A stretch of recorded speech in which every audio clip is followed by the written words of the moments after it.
दोस्तों आप सभी का स्वागत है गर्दा न्यूज भोजपुरी में। ये देखिए गौर से, अब मनीष कश्यप का दर्द हमारे बिहार के जनता के साथ साथ अभिनेता मनोज बाजपेयी से देखा नहीं गया। वो भी मनीष कश्यप का समर्थन में अब उतर चुके हैं। दोस्तों आपको ऐसे तो बता दें, मनीष कश्यप का समर्थन अब हर राज्यों से मिलने लगा है। कितने दिनों तक आप किसी निर्दोष को सजा दे सकते हैं? अब इंसानियत की हद हो रही है, इसे बंद कीजिए। दोस्तों मनीष कश्यप पर लगे एनएसए को लेकर मनोज बाजपेयी गुस्से से आग बबूले हो गए हैं। इन्होंने कल यानी गुरुवार को मनीष कश्यप से मदुरई जेल में मिलकर मनीष कश्यप के साथ जेल में हो रही समस्याओं को इन्होंने डायरी में नोट किया।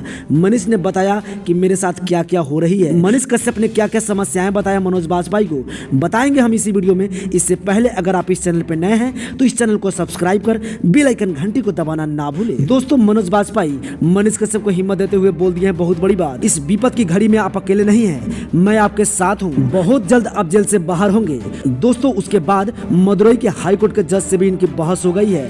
इन्होंने जज से ऐसा सवाल कर दिया कि जज ने मनीष कश्यप पर लगे एनएसए को हटा दिया है और मनीष कश्यप को बिहार भेजने की तारीख भी तय कर दिया है। दोस्तों बस देरी है इस वीडियो को ज्यादा से ज्यादा शेयर करने का, जो समझ रहे हैं कि मनीष कश्यप अकेले हैं।